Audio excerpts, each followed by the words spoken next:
Schirru is a tall, dark-haired half-elf and the hired killer in service of Vilgefortz. Even though he isn't mentioned in the Witcher games, he does appear as a Gwent card in the Hearts of Stone expansion, where he is part of the Scoia'tael Gwent deck. Schirru only appears in the books. So before I continue, there are spoilers in this video for the books. His first appearance is in Time of Contempt, the second book in the saga. The way he's introduced already gives a good description of who he is. In Temeria, between Gorsvellan and Vizima, to the northeast of Brokilon Forest, lies the city of Dorian. Within Dorian is a detective agency and law firm called Codringer and Fen. They were hired by Geralt to investigate the mage Rience in hope of finding out what he wanted to do with Ciri. However, sometime later is when we get to Schirru. On the night of the Thanet coup, 3 men came to their door. 1 half-elf and 2 humans. When Codringer opened the door, he tried to play himself off as the butler. However, Schirru didn't believe it. He knew he was Codringer. Schirru claimed to have leather for Codringer. When he reached out to grab it, the rope which held it together wrapped itself around Codringer's wrist, like a snake, and he pulled the rope. Whilst falling forward, the lawyer tried not to fall on top of Schirru. However, Schirru had pulled out a dagger, and he fell straight with his stomach into the blade. While screaming, Codringer stepped back, however he was still tied to the rope. Schirru stabbed him a second time. This time, however, Codringer hung onto the blade to avoid another stab. Schirru revealed to Codringer that he came on behalf of Rience, before gutting the lawyer with a strong upwards movement of his dagger, which was still stuck in Codringer's stomach. He stepped over the body lying on the ground and went towards Fen. Suddenly, one of the 2 humans that came with Schirru dropped dead to the ground. Fen shot him in the head with a crossbow. The remaining 2 approached him and kicked the chair out of underneath this legless Fen, who was a human with dwarf growth and without legs. As he squirmed on the ground, Schirru took a few documents and put them in his pocket. He grabbed another few, lit them on fire, dropping them on the desk. While he walked away, Schirru poured alcohol from a nearby bottle of rum all over Fen, while his henchman dropped a shelf of paper all over the cripple. The fire spread, and while Schirru and his thug left the building, Fen screamed out in pain as he burned to death. After these events, Schirru and his henchman Nazirian went to the Sly Fox Inn in Garras, at the foothills of Mahakam. Here they met with Rience. Rience and Schirru had a private conversation, its subject unknown to Nazirian. The next day, the trio went to Bruges. It's here in Bruges where they kidnapped a young girl from a break house. Rience forced her to drink a magic elixir. After this, he left the girl with Schirru and Nazirian, who took her to the Nilfgaardian border.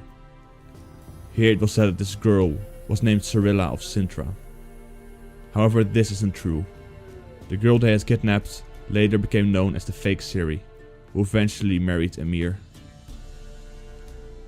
One of the documents Schirru took from Codringer and Fen was the location of this Ciri lookalike. They originally proposed the option to Geralt to use this girl to get the attention away from the real Ciri. With them I mean Codringer and Fen, but however Geralt refused to do this. The next time we hear about Schirru is sometime later on. Schirru was tasked by Vilgefortz to kill Geralt. He went to Belhaven, where he paid the Nightingale gang to help him fight and kill Geralt once he arrives. He however had no intent on having Geralt be killed in a fair fight. He wanted to poison him or stab him in the back, because he knew that a Witcher is a difficult target to kill. However, Geralt and his group caught on to the plan. They pretended to have killed Geralt in order to see if they could get more information out of Schirru about who he worked for. However, Schirru knew that they didn't kill Geralt, because he knew Geralt stood right in front of him. Geralt handed Schirru his medallion as proof that Geralt was supposed to be dead. Schirru took the medallion and put it in his pocket. He took out some papers and pretended to give them the rewards. Anglem approached to take the coin, however he grabbed her by her hair and pressed the dagger against her throat. Schirru forced them to lay down their weapons when a group of Nilfgaardians came who were on Schirru's side. While Geralt and his Hansa were escorted out Schirru told him about how he killed Codringer and Fen, on orders of his master Vilgefortz, who he had served for many years. He told Geralt that he chose to let Fen die in flames and agony, and that he would listen to the Witcher's screams in pain as well when he would finally kill him. He ordered to have tar brought. However, the moment Schirru asked for this, the Free Slopes movement attacked. The tar barrels exploded in flames. As the group of rebels attacked, the Nilfgaardians and the Nightingale gang. Geralt, Cahir and Anglam fought their way out and grabbed a few horses. However, Geralt found Schirru and wanted his medallion back and to kill him. He charged him on his horse at full speed, only thinking about revenge.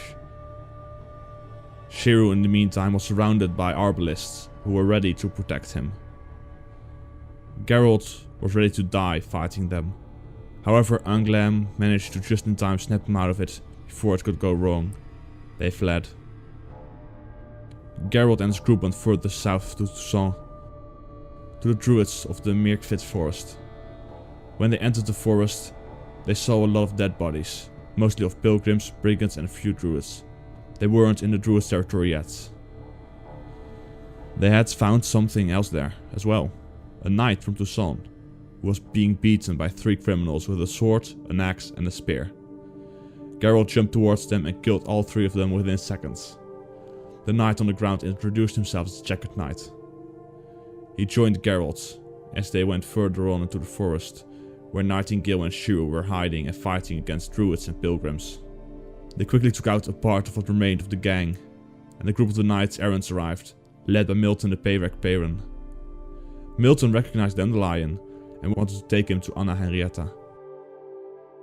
However, Geralt wanted to pursue Nightingale and Schirru, who fled deeper into the forest across the river into the territory of the druids. The knight-errants were forbidden to go there, according to the treaty Anna Henrietta had made with the druids. Dandelion went with the knights towards Beauclair, while Geralt, Milva and Anglam went across the river. They followed the trail of Schirru and his men, till at some point they came across a weird tree. This tree, however, was walking through the woods. Suddenly, the yoked creature grabbed a bandit from behind a fallen tree trunk.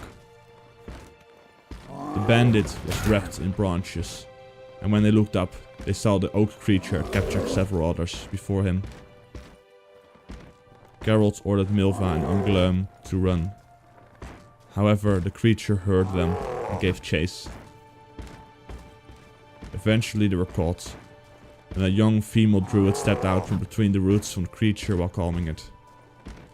Geralt and his companions were led to the rest of the druids, where a second tree creature stood. Amidst the druids stood a large wicker cage, filled with people. Among the captured individuals were Schirru and Nightingale. Geralt told the Lady Flaminka that he was friends with Regis. Upon hearing this, Geralt was released by the druids. He tried to convince the druids to let him interrogate Schirru. However, Lady Flaminka said that they invented their own nightmare about druids, and they, the druids, would show it to them. Before Geralt could do anything, the druids lit the cage ablaze. Schirru screamed in agony as he burned to death, along with Geralt's medallion. I'd say it's quite fitting for him to die by fire, since how obsessed he seemed to be with fire throughout the entirety of the books. So that's the end of this video. If you liked the video, please subscribe and press the like button.